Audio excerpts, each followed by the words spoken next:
to Hispaniola. As a young man, he had seen Christopher Columbus sail out.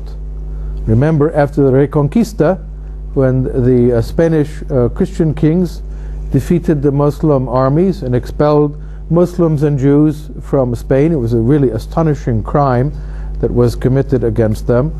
So you had huge numbers of Muslims and also Jews.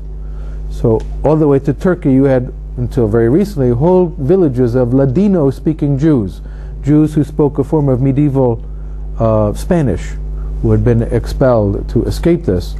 And then they went about sending off Christopher Columbus to America. And this man had seen him sail off to go to the New World. Then he went there. Imagine, a young man, great adventure. He was given an encomienda with land. And what he saw shocked his conscience. And he said, this cannot be right. This was so horrible, the mistreatment of the Indians. Human beings hunted for sport from horseback with a spear. And he said, this cannot be right. This is a horrible crime. And he dedicated his whole life to defending the Indians. He wrote many books, and in 1550 he debated Juan Quines de Sepulveda. And he said, these creatures are human beings. They have reason, just like you and me. We must respect them. And at the end, and again, remember, he was a Christian who believed very strongly in his Christian faith, but was against conquest in the name of religion. He said it is wrong. He said, the Indians are our brothers, and Christ has given his life for them. Why do we persecute them with such inhuman savagery when they do not deserve such treatment? The past, because it cannot be undone, must be attributed to our weakness, provided that what has been taken unjustly is restored.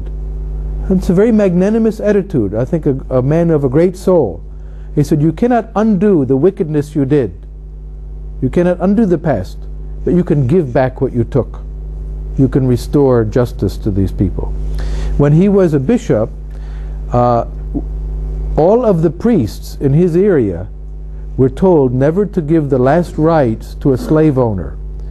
Anyone who understands the Roman Catholic faith, it means that when you die with all your sins on your head, and you'll be punished by God for your sinfulness, unless you give the last confession to a priest and say, I'm sorry, and I confess to God all of my sins, and God forgives you. And he said to the priest, if he's a slave owner, no last confession. It's difficult to explain the punishment he inflicted on slave holders in order to eradicate this wicked, terrible practice. Now the idea was that in this development of the theory of rights that later feeds into liberalism, we could call these people proto-liberals, kind of pre-liberals. And I should point out, by the way, both Francisco de Vitoria and Bartolomé de las Casas were deeply influenced by Iberian, that is Spanish Peninsula, Muslim thinkers. And I mentioned Ibn Sina and Ibn Rushd in particular.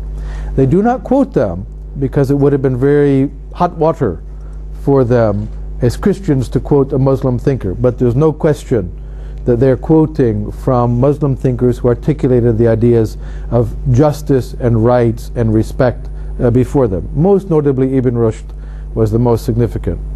That there are two categories of rights. Connate rights comes from Latin, with birth. They're the ones you get by being born. Well, we call them human rights, fundamental human rights. And then this very funny word in English, adventitious rights.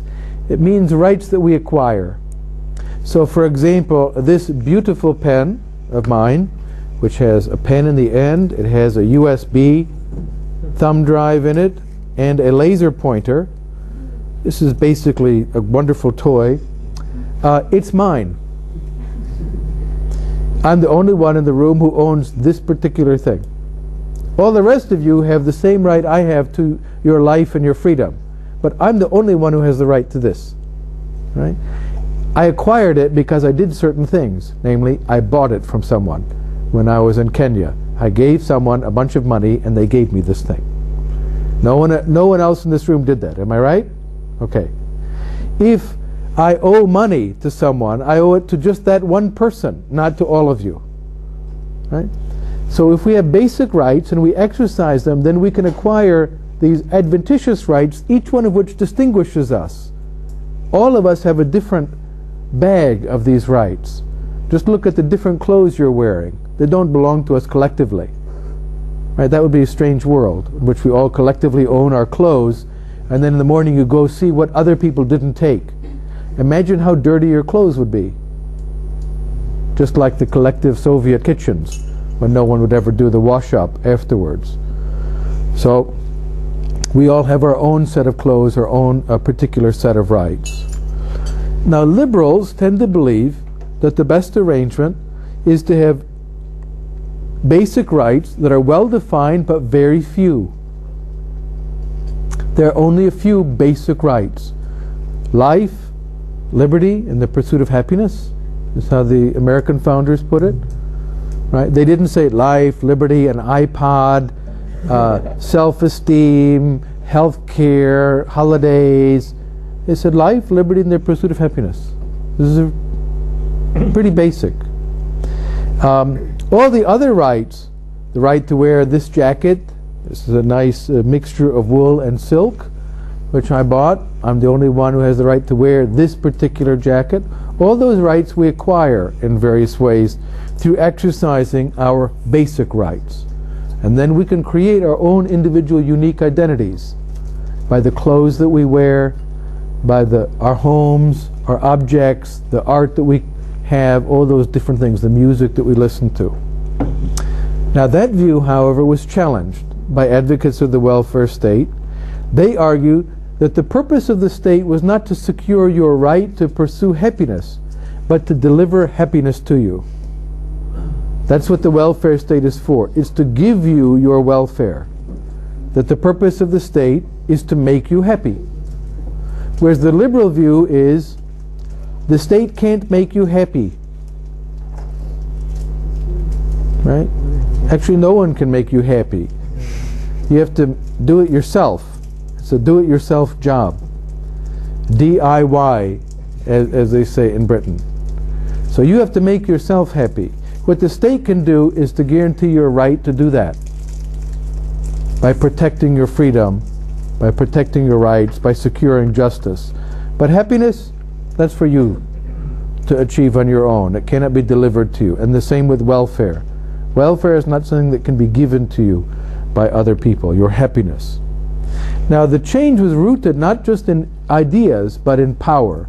And here we have the Iron Chancellor, representing the height of fashion at that time. This is Otto von Bismarck, who was the man who unified Germany, as he said, not like the liberals. The liberals wanted to bring about German unification through referendum, ballots, and petitions. He hated that. He said, we will do it through blood and iron. War. Not revolution. War. And that is how he unified Germany, was waging war on Austria, conquering Silesia, and war on France, and then bringing about the unification, the so-called Second Empire.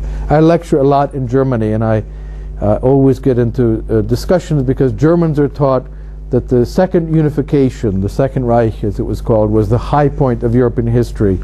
In my opinion, it was a disaster and a catastrophe that the whole world paid for, because it was unified by military force, which led to militarization of German life, led to World War I, which led to Hitler, which led to World War II, which led to the disaster and the division of the country, the occupation by the Soviet Union. And I always tell them, I said, what a great track record that was.